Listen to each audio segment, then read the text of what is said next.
to this episode of Joy's World, the podcast. And I have a very special guest with me today. I met her on Women's Hour. We did that together a few months ago, and we recently did BBC Ouch together. She is sex positive. She has a podcast called Pleasure Rebels, and she works for a sex toy company. So you know we had to chat. Please welcome to my world, Miss Kelly Gordon. Hello. How's it going?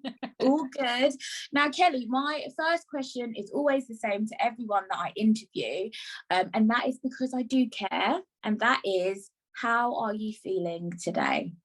Oh gosh, well, I'm feeling much better, like we've been speaking for my podcast first and I feel in a much better mood. Before that, I was feeling frustrated because the admin life is real at the moment. Literally, like my list is so long and it's stressing me out. I had a week's annual leave last week and, I'm suffering for it this week because there's so much I could have been doing that I haven't done. But no, after speaking to you and now we're doing your show, I'm feeling much better. Thank you for asking. No, that's fine. No, it's good. I feel like, and I mentioned this on your podcast, so I might as well share it with my listeners. I went and got my belly, I can't speak. I went and got my belly button pierced just before we started recording, and I don't even know, it was absolutely on a whim, but it's made me feel really good. I mean, it's got a plaster on it at the moment, so I need to like take that off and actually see what it looks like. But I'm just like, do you know what? Just live your best life. Why not? I'm just really hoping, Kelly, it doesn't get infected. I'm really scared. Yeah, no, I think you'll be fine. Like, I think as kids, like, we were probably less on it when it comes to taking care of piercings and tattoos and stuff. But I think now, as an adult, I think you'll be all right. I think you'll figure it out. And I bet it looks awesome as well. I can't wait to see it. I know. Do you know what I was thinking? Like, summer's gonna come up. I can be wearing crop tops. Now I wear crop tops. I never used to, but now that I wear crop tops, I'm like, yeah, why not? That's gonna look amazing. I'm so jealous. I really want to get my nipple pierced, but I'm really scared. I'm too scared. Yeah, see, I've actually had mine done twice. So I had it done when I was younger, like when I was at college, and that was like okay, like it didn't hurt. I think I was a bit more brave when I was that age. But then, as I said before on my show, Emily Yates and I went and got our nipples pierced together on like a mad girls' day. We were just having drinks, we were getting our nails done, we went to get our nipples pierced. It was like one of the best like friend days. It was so fun. But I was so scared. I made her go first. I was like, Emily, no, I don't want to do it. I've changed my mind. But no, the thing is with nipple piercings that I've always found is that the bars just constantly move. So it's really hard for them to heal. But I think that what I've heard now is if you get a ring, then they're a lot easier to clean. They're a lot easier to maintain. Okay. Well, I feel like I need to come out with you and Emily on one of these girls' days. If it's about getting your nails done, getting drunk and getting piercings, I'm there. 100%. Yes, I'm so overdue a day like that. Literally, I think because of COVID and because like of having young kids, the social aspect is just dropped off at the minute. Like we went out for dinner actually on Friday because it was my birthday. We went out with like all my family, one of my PAs, her partner. So there was like 12 of us, and that was really fun. Like we had the back room at this restaurant and we just all drank and ate food and chatted, and that was amazing. But I think like me and my mum had this conversation the other day, and we just like, since COVID, you just feel like everything's too much effort to do. And we should be feeling the opposite. We should be like, oh, well, we weren't allowed to go outside last year or the year before, so let's make the most of it. But we're just like forcing ourselves to do things because we know we should do them. But I think because you get so used to like this new life, which is working from home, like spending a lot of time in your house, I think like it feels really weird when you let back out into the world.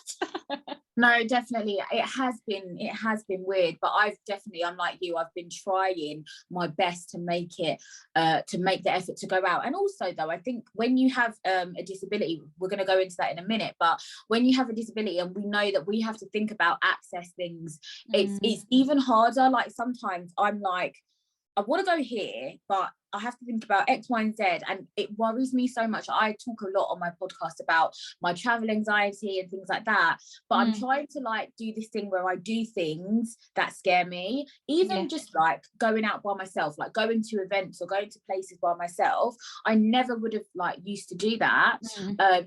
And yes, it was an access thing, but it was also just because I was just worried about, what if this goes wrong, what if that goes wrong? Whereas now I'm trying to just put myself out there and think to myself, what's the worst that can happen? You've got this, you can do this. But it is really, really difficult. Yeah, I so agree with you. Like recently, both of my main, like my core PAs have left, because one of them has got basically a mental health issue at the moment where they need to take some time for themselves, which is completely understandable, and the other one is leaving to do a nursing degree. So it's just really bad timing that they've both left at the same time. So then my other PAs are coming from further afield, so I'm having to find like little bits of cover here and there with family and friends, and like really trying to sort that out. But it's obviously I've had someone with me like 24/7 for, I want to say 4 years, maybe just under 4 years now.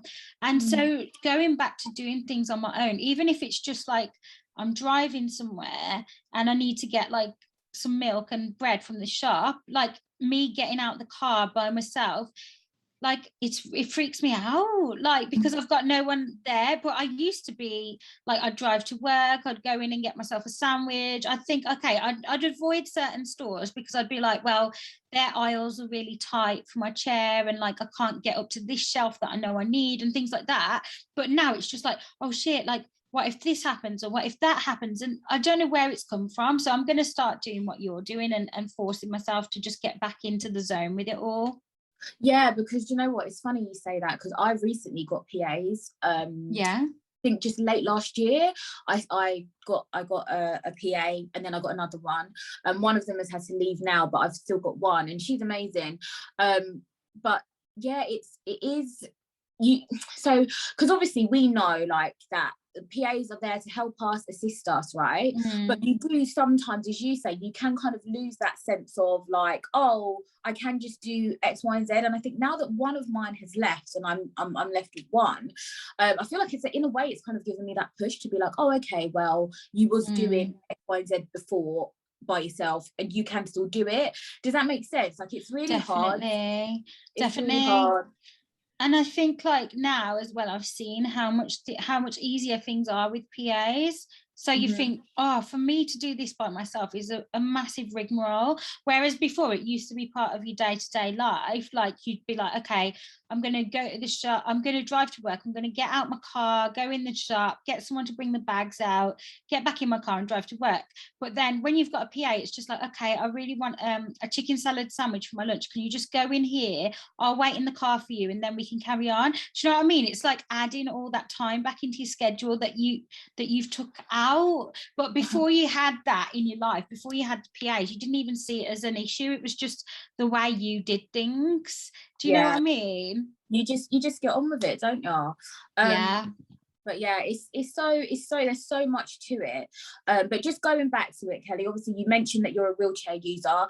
Tell my listeners, how long have you been a wheelchair user, and what's your condition? If you would like to share that with us, let us know.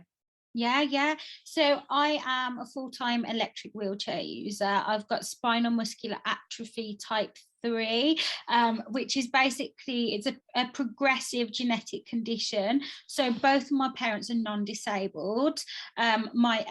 My elder brother, no, I'm the oldest, my younger brother is non-disabled. Myself and my middle brother are both wheelchair users. So basically it's all to do with genetics, and that, like I said, my parents are both non-disabled. They had no clue that they would have disabled children. There was nothing to say that they would, there's no history of disability in my family or anything. So my mum and dad obviously had a baby, not expecting anything, and because they both passed on a faulty gene, it's called the SMN2 gene, basically I was disabled, but it depends on the pattern of which genes are passed on. So if you get both faulty, then essentially you end up having SMA. If you get one, you're a carrier, and if you get none, you're not affected. So it is just a genetic gamble, really. So like I said, my youngest brother, he's not disabled. We're not sure if he actually carries the gene, but we know that obviously he's non-disabled. So it's just throughout my life, I think the progression came at a bad time. I was very outgoing, very like confident, and I'd walk everywhere despite getting tired. Around primary school, I'd walk everywhere, like to the canteen, to assembly. But as the years like progressed, I kind of got slower. And then I'd fall over sometimes while I was waiting in line, because it almost feels like your legs just run out of battery. Like your body decides, this is it now, you've walked too much, and it just goes off and you fall down. When I was younger, I could get up if I fell down. But then towards the end of primary school, I really struggled to get off the floor. So if I fell over, then the teachers would have to help me back up, and it was a bit of a process. And then being myself and being the person I wanted to go with that into secondary school and not use a wheelchair as well. But it was just impossible. I think year 7 and 8, I trialed walking quite a bit. I trialed using my wheelchair just on the playground. And I remember numerous times my mum had to be called in because I'd fallen, and they weren't allowed to help me up. And really, I was doing myself a disservice, because that's almost more embarrassing than just like using a wheelchair and accepting your disability. Like, you're on the floor, you can't get up, you can't get on with your day. But as a kid, I just don't think you see that. I think when you're a kid, you just want to hold on to that ability that you have. But that's the thing with progressive conditions, isn't it? You try and carry on as best as you can, but you don't really. I've always been the sort of person that's not wanted to go to like the next stage. Like when I was in my wheelchair, like people recommended getting tilters and risers so that I could reach up to certain things, and obviously tilt my chair if I was in pain. But I really avoided it, because I just, in my head, I used to think that makes me look more disabled, not like, oh, that'll help me, that'll make my quality of life better. It was, no, that makes me look like I'm really disabled. But I mean, I'm in a wheelchair, it's quite obvious I'm disabled. But in your head, you rationalize things in a weird way. And now, obviously, being older, being accepting of my disability, I completely know that anything that's going to make my life a bit easier is worth it. But yeah, young Kelly didn't really understand that. No, 100, and I totally get that, because I was the same when I was a teenager and losing my sight. I did not want to use a cane. I did not want to accept it. I wanted to hide it as much as I possibly could. I would rather walk into a lamppost than use my cane and avoid it. So it's and I think it is definitely something to do with age, and kind of also the representation that we don't necessarily see. So we kind of think it's a negative thing, and yeah, there's so much that goes into it. But you mentioned that you're an electric wheelchair user. Yeah.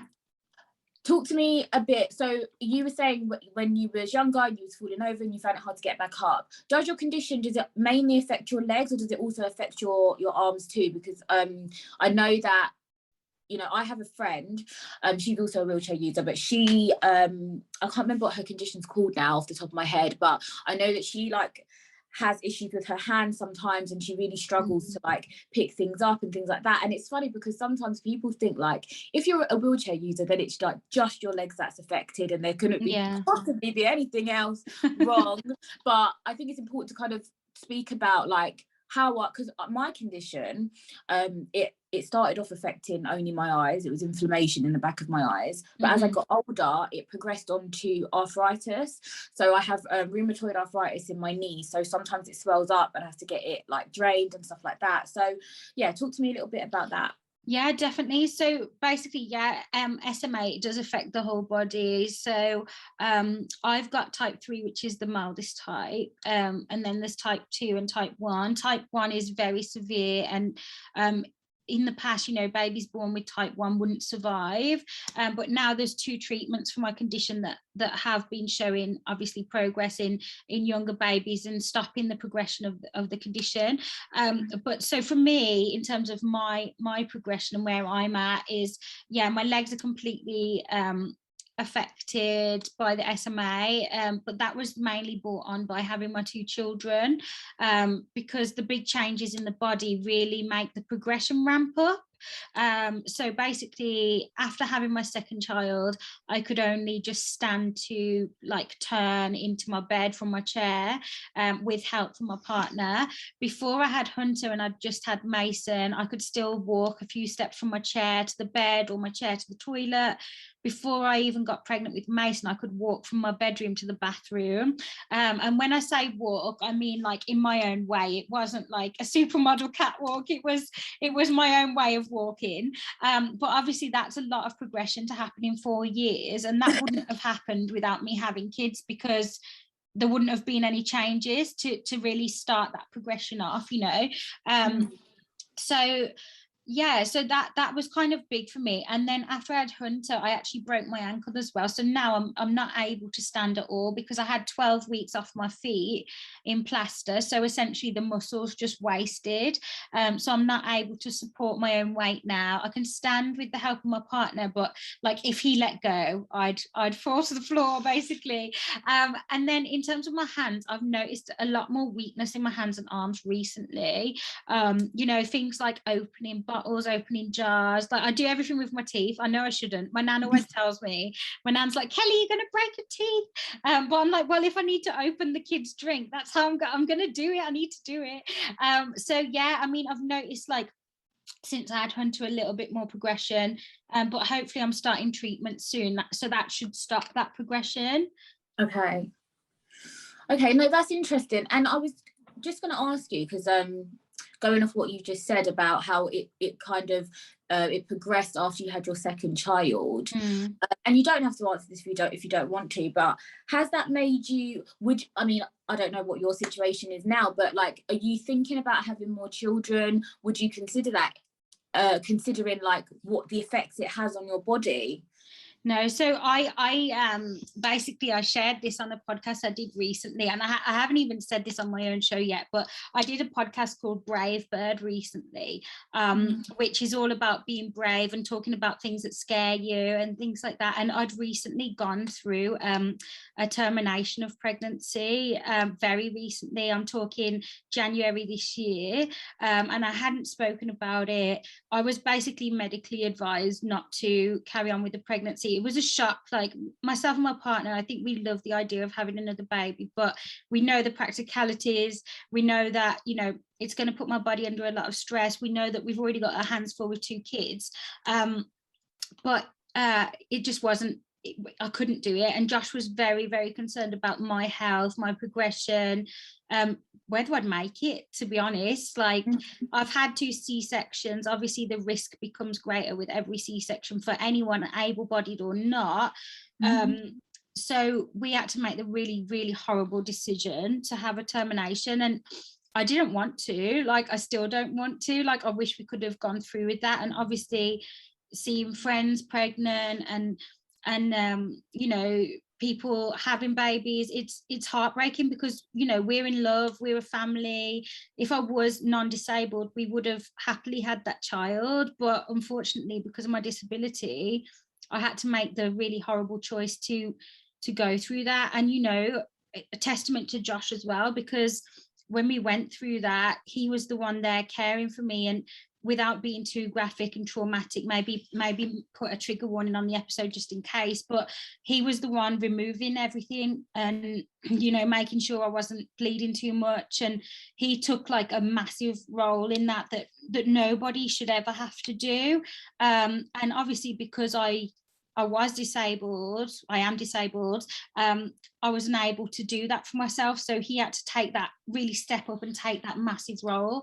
And it's something that people don't think about. Like, obviously, to be able to receive the service that we do in this country, and now with COVID, to still be able to like, now everything's done at home, it's just tablets at home, whereas before it would be more of a clinical setting and you had to go back for more advice and things. You know, I think it's something that's not talked about enough. I always hear people saying it in, like, you know, I've heard people say about termination as like almost a form of contraception. And I think if people knew the facts about termination and the way it can mentally and physically affect you, then, you know, they'll take it a lot more seriously. Yeah. Yes. Was you finished? Sorry. Yeah, no, of course. Yeah, so it's just a big change, big time for us at the moment. So well, first of all, I'm really sorry like that you had to go through that. And I mean, it's true what you say, that some people do use terminations as just a form of contraception, and it's really not. And I think, as you're right, people don't understand or maybe take into consideration the effect that it can have on your mental and your physical.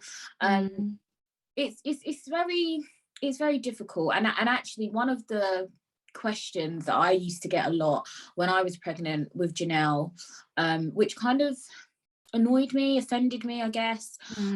I wonder if you had the same, was everyone was just asking me, oh, is your daughter going to be blind then? Is it hereditary then? And oh, is the dad blind? Is he blind as well then? Because, you know, all blind people, Kelly, we just have one big fat orgy, of course. I know, yeah. Do you know what? It's so funny that you say that, because so I had a friend in school and she was like my best friend. You know, we'd take her on holidays with us. She'd come to our house every weekend, but the offer was never like reciprocated from her parents. Like, her parents were very like white, middle class, like don't really understand anyone outside their own bubble. You know, not any information on disability, like not even the want of trying though. Do you know what I mean? There's some people that aren't exposed to disability, and there's some people that just don't want to get involved and they don't want to know because they're happy in their own bubble. These were those kind of people. I think in the whole friendship, I probably went to their house once or twice. So basically, she worked, the mom of my friend, like we're not friends anymore, obviously life moves on and what have you, but the mom of my friend saw my mom in a bank where she worked with Mason, my son, my eldest son, and he was in a pushchair at the time. He was probably about 1, and she was like, oh, who's this then? And my mum was like, my grandson, it's Kelly's son, this is Mason. And she was like, oh, is he normal then? Wow. And my mum was like, what the fuck? Like, as if it's okay to say that. And my mum doesn't like confrontation and stuff, so she was just like, yeah, he's lovely, and then she just walked off. But people actually ask things like that. It's mad. They really do. They ask us questions like that, and it's just I honestly I can't. I mean, I'm not like your mum. I like confrontation sometimes. sometimes. Me too, only sometimes. Yeah, me too, sometimes. It's just hard. I think like people need to just like stop asking stupid questions, first of all. Like I think it's like, and I think like not relating to what that person said, but I'm saying like, I think like as a disabled person, like I'm okay with people asking me questions, but I think sometimes you got to like really think about why you're asking and what is the reason? Like, what is the reason? Like, do you know what I mean? Some people are just nosy. It's like, it's different if you're asking to actually be educated, or if you're just trying to be like a nosy cunt. Yeah, basically. But yeah, it's very sad. Her reason is just gossip mongering, I think. But yeah, like you say, some people might be genuinely thinking about Mason's future and thinking, oh, like, you know, is he affected with Kelly's condition, and like from a caring place. But it definitely, it's definitely not that. But also, it's not their place to be worried about him. You and Josh, like that's your child. That's your. Do you know what I mean? Like, it's your child, your decision. Like, do you know what I mean? Like, unless it's like definitely. But even if it was a family member, I would say to myself, well, you don't need to worry about like. Surely you and Josh are grown ups, right? You decided to have babies. You've obviously about this, like it's not other people's like business. Does that make sense? Like, yeah, no, 100%.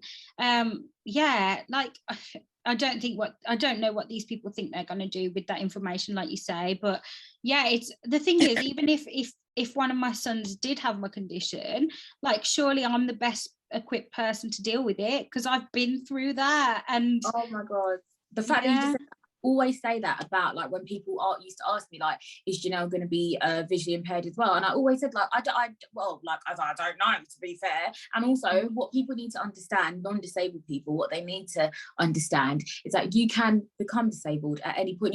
I mean the likelihood is that you will, especially, you know, as you get older, etc. But if I had a child and they were visually impaired, I don't give two shits. And as you said, who better to raise them than me? I've been through it. I know what it's like, and I feel like it would be fine. Like I just I don't get it. Like as if that's like do you know what I mean? Like a barrier when we're here living our lives. Raise our children to do the same, disabled or not. You know, definitely agree with you 100%. Kelly, so you work for a sex toy company called Hot Octopus. Talk to me a little bit about Hot Octopus, because I didn't know much about them, but you told me in your podcast you're going to send me a toy. Woo! Yes, I am. Talk to me a little bit about Hot Octopus and your role there, and then we'll talk about Pleasure Rebels. Yeah, perfect. So my role at Hot Octopus, I've just been made, like as of February the 1st, I was made head of creative over at the brand. So basically my role now is to look at everything front facing for the brand, whether it's, you know, campaigns that we're doing, influencers that we're working with, photos that we use on our packaging, like anything and everything brand related, social media, it's all down to me. So I absolutely love it. I'm a creative person. It's quite funny because now with the advancement of like computers and stuff, I'm able to like make creative assets for the company. I'm not a graphic designer. I am not like trained in any way, but I just love like making things and seeing things come together. And the brand just really love my sort of vision and the way that I go about making things. So I'm actually making like graphic files and I'm like, how did I end up doing this? This is so random. But I really, really love it. And yeah, my priorities at the brand, I think, are inclusivity, obviously making sure that we're including everyone. We want to bring pleasure to everyone, and we want people to start conversations and, you know, talk about their needs and facilitate them in every way that we can. Obviously bringing on new big partners and looking at partnerships. So it's a role that kind of grows every day, but I'm loving every minute of it at the moment. Yeah. And how did you actually like get into the sex toy industry? Because again, we spoke about this on your podcast and we spoke about it on the Ouch podcast as well, but a lot of the time the public don't see disabled people as sexual beings, so then they definitely don't think that we're interested. We couldn't possibly be interested in buying sex toys, Kelly. So how did you get into it? Yeah, so basically I was like going through a bit of an internal battle, and I actually just started to write down some of my sexual experiences. And Hot Octopus were always looking for people to review their products. They still are now, like especially disabled people, to look at the functionality and things like that. So I got sent one of their oldest products, which is the Queen Bee. We don't actually make it anymore. And I looked at that product. I wrote about that product. I wrote about my sexual experience as a disabled person, just my whole journey, like of being a sexually active disabled teen, meeting people online, like I just like kind of shared all. But then like I had this battle of like, I was in a really professional industry. I used to work in the football industry. And it was like this battle of, well, you can't be that because you're this, and you can't talk about sex because you're a corporate, and you can't, do you know what I mean? I was constantly every day like battling with these image things. And I was working closely with some disability charities that were kind of like, well, you need to find your niche, but like, you don't know what your niche is, and if you start doing things like sex, it might jeopardize, you know. I was with an agent as well, and she was like, if you start talking about sex, you're going to jeopardize your TV career or your media career or whatever. So I was constantly like, shit, I'm never gonna, like, what do I do here? I don't understand. so do you know what, in the end I just started getting like a ton of requests for pieces to be written, for me to try products, me to talk about my relationship history, me to give advice to other disabled daters. And I thought, you know, there's something in this. I love this industry. And I started talking to Jules at Hot Octopus about working in the inclusivity space and like how we could be more inclusive as a brand. And so they brought me on as like head of inclusivity. But because I'm kind of like a bit of an entrepreneur and like business owner, I just wanted to get into every aspect of the business, to the point where I was kind of annoying. So I think she was just like, yeah, we need to give Kelly this job, or she'll never leave us alone. So yeah, it kind of was a real natural progression. But like I say, I'm just fascinated by, you know, everything from finance to branding to like whatever part of the company is. I love it all. It's amazing. Yeah. And through Hot Octopus, is that where Pleasure Rebels came from, the podcast? Yes. So our marketing, we used to have a marketing agency, and we were chatting just about things we should be doing as a brand, and we talked about doing a podcast, and they were like, oh well, Kelly, you've done some media bits and bobs, do you want to host it? And I was like, yeah, sure. But I'm not going to lie, I was terrified. Like, I don't know if you were on your first episode, but when I was recording it, I think you get that like inner saboteur that's like, you've never done this before, you're not going to be interesting, no one's going to listen to the show, blah, blah, blah, blah, blah, blah, blah. And do you know what? I love doing it. And I love spending an hour with people and just hearing about their lives and talking about sex, most importantly. Exactly. We love talking about sex here. Yes. And you know what? I think for me, when I started, I wasn't so much nervous about speaking. I was more like, I think I was more just like procrastinating, and I was like, oh, I don't have a microphone, I don't have this, I don't have that, I don't know how to edit, I don't know how to do this. I kind of was just putting all these barriers in front of me, rather than actually just picking up, you know, the phone and just starting, which is where I started. So yeah, but I totally get that, thinking like, no one's going to listen to this, blah blah blah. But one piece of advice that another podcaster gave me, actually, and I'll never forget it, I always remember it, and she said to me that consistency is key, and it's very hard, you know, everyone and their granddad has got a podcast, I always say this, but consistency is key. So here we are, being consistent. Yeah. Kelly, talk to me about how your disability affects, if at all, affects your sex life. Yeah, I mean, I don't think it does anymore as such. Like, I always joke on my podcast that Josh and I, despite having like, you know, every sex toy under the sun and my job and whatever, we have the most vanilla sex ever, because we just like, we've got 2 kids, for God's sake, so we end up like either getting a morning quickie in the spooning position, or like, you know, we had one week I was writing for Metro at the time, and I was writing a set for a section called How I Do It. I've got the link, so I'll send it to you, but it was basically my week in sex, right? And I swear he like had some instinct that I was writing something, because we had sex 6 times that week, and and it wasn't normal sex either. It was like, should we try this? Should we do this? Should we do this? I was like, hang on, you've got an inkling, you know something's going on. We never do it this much. But no, I mean, in my teen years, definitely, I wouldn't ask for what I wanted. I'd be very, very self-conscious about asking for help. So like, I was okay. So this is ridiculous. So I was okay with somebody taking my clothes off, but I wouldn't let anybody help me put my clothes back on, because that's too disabled. That's too far. Like, it makes no sense when you say it out loud. So I'd like, literally, I'd have sex and then I'd be like, yeah, can you just like go to the bathroom or something so I can get dressed and get back in my chair? And it's just like, why did you do that, Kelly? Like, what was wrong? Why did you think that was a good idea? Because it's actually making more of a big deal about it. And it's actually like putting a question mark over the whole thing, because they're thinking, oh, I'm in the bathroom, what is she doing? What does she have to do? Like, doesn't she just put her trousers back on? But then they're like, minds going wild, thinking that I'm doing all these mad things. And yeah, I don't know. So I think that, you know, before I was comfortable with my disability, I was very like secretive, and I wouldn't change positions that if they were uncomfortable, because I just wanted to please that person. and not like look like I was in pain or anything.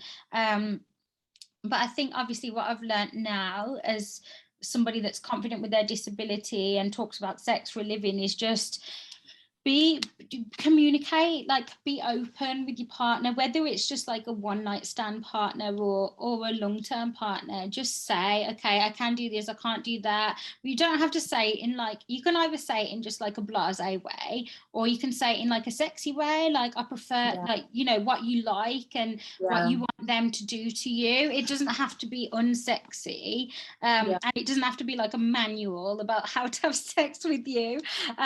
But yeah, just be honest, and like if you're not able to do certain positions, or you can do them for a bit but then you want to switch, then just say that, and then you'll be more in the moment as well, instead of like thinking, I used to be in some positions where I'd be thinking I'm going to fall over, like for example leaning over the bed, but like putting like balancing through your legs. My legs, the more we do it, the longer we go for, the more it'd feel like my legs were gonna drop. And yeah, I wouldn't fall on the floor because I was leaning on the bed, but then obviously your whole position changes. So I'd be there like enjoying it but thinking, oh god, keep your legs straight, stand up, and you can't like orgasm when you're thinking about things like that. And this is the thing, like we was just saying, weren't we, on your podcast, about communicating and making sure that actually as well we're having sex with people that we feel comfortable enough with to be open and honest with, because even though we have disabilities doesn't mean that we don't want casual sex relationships as well. But I think even with those casual sex relationships, communication is very important. Do you know what I mean? I think that's something that sometimes people miss, and especially when you're younger, like we don't always think about it. Like I mean, like you said, you know, before you used to just want to please the man, be a pleaser, and I was exactly the same. Whereas now I'm like, fuck that. Absolutely fuck that. It's about me as well. Okay, this is a two-way thing here. But yeah, no, communication is definitely important. Obviously, Kelly, you're in a relationship, you've got kids, you're happy. What advice would you give to a single bitch like me trying to find a nice man or woman, do you know what I mean, to like lock me down? Oh, it's so hard. I want someone to cook for, Kelly.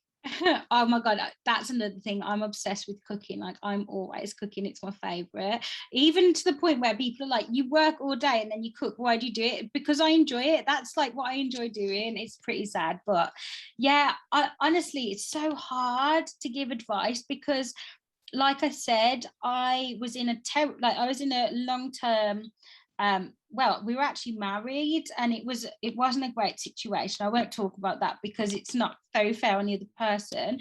But I was keen not to get into another relationship after that. So when I was speaking to people, like trying to hook up, I was literally thinking I can be detached now. Like I was never good at being detached and not getting to know someone, and like that sort of one night stand or hookup vibe. It was never for me. But I thought, you know what, I don't have to be emotionally invested in anyone because I'm like pretty cool with my situation, living with my PAs, I'm independent, so I really wasn't looking for anything at all. So you know, it's the cliche advice of it comes when you're not looking, but that's so hard for anybody to act on, because my relationship now, okay, I'd say this, if I had to give advice, my relationship, because I wasn't looking for anything, I was so open and honest, and I was so to the point that I was kind of rude and kind of blunt, but Josh knew exactly where he stood from the get-go. Like he knew what I wanted, what I didn't want, you know, our boundaries in terms of which nights we'd spend together, you know, everything and anything, for how, no matter how little or small, little or big, like things like traits that I don't like in terms of, this sounds pretty controlling, but it's not, it's just things that I didn't want to put up with after, you know, previous relationships. You know, I don't want my house to feel like an angry place, or like a place where we can't just all, I know it's not all sunshine and roses all the time, but just, you know, those kind of walking on eggshell situations, things like that. I was just very blunt with what I wanted, and it's worked out really well.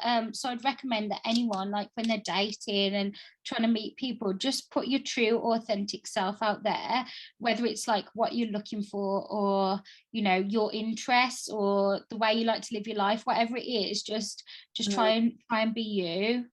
100%. And do you know what I would also say, like I've said this to people in the past as well, is actually be confident in your disability as well. Yeah. Because I think, like, again, what we were saying about communication, it's very important, and don't try and hide aspects or elements that affect you, because you know what, if it's the right person for you, like they will still love you and accept it and fucking deal with it, basically. Well, exactly. Like I've told you all the situations that have happened to us recently, but even like less recently than that, my partner has to help me on and off the toilet. Do you know what I mean? That's how it is. And so he doesn't give a damn about that. That's like our life. And if we want to be together, then he'll come in and help me up and come in and sit me down. That's just the way it is. Like that's how it works. And some people think, oh my God, I could never do that. But there's a ton of non-disabled couples that I speak to that go and pee when each other's in the bath or whatever. Do you know what I mean? One's brushing their teeth, one's on the toilet. Exactly. And that's the level of comfortability that you should sort of seek in a relationship anyway, like disabled or not. 100%. But no, so Kelly, we are coming to the end, unfortunately. Oh no. But my last question to you, and really, Kelly, there should only be one answer to this. Okay. Right? Okay. Think about it. It's hard hitting. Okay. Okay. So, apart from Pleasure Rebels, what is your favourite podcast? Joy's World, of course. Now, Kelly, I don't know if you know this. You probably don't. I'm just moving my cup out of the way. But everyone that comes on my podcast, I like to get them a little gift to say thank you. No, I did not know this. Something I do, Kelly, right? So I've got you 3 little things. So the first thing, let me just make sure it's the right way round, because I'm going to have a blind moment. I mean, it might be the wrong way round on the camera, but I've got you a little key ring that says Kelly, and it's got a tassel as well. It's quite cute, all right? Also, are you a fan of wine? Of course. Yes. This is why we're friends. It's necessary. I've got you a wine glass that says Kelly. Oh, that's so awesome. And the last thing I got you, which I did promise you that I was going to get you when we did the BBC Ouch programme, is a little sex box. Oh, yeah. A little sex toys that can be right next to your bed. Do you know what I mean? That's amazing. Oh my God, thank you. So I'll ship you some toys to put in your box, and you can ship me a box. That's amazing. Thank you so much. You're welcome, my love. Yeah, my sex toy box needs updating, definitely. It needs updating. Oh, we're gonna get some products over to you, don't you worry. Send me your address, we'll sort it out.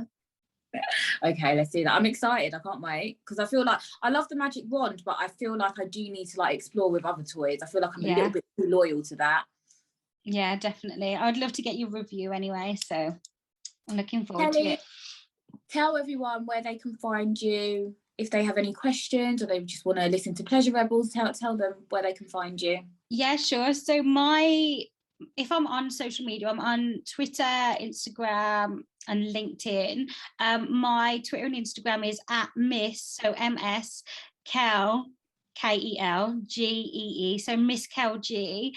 And then obviously you can find me at hotoctopus.com and on their socials, which is just at Hot Octopus.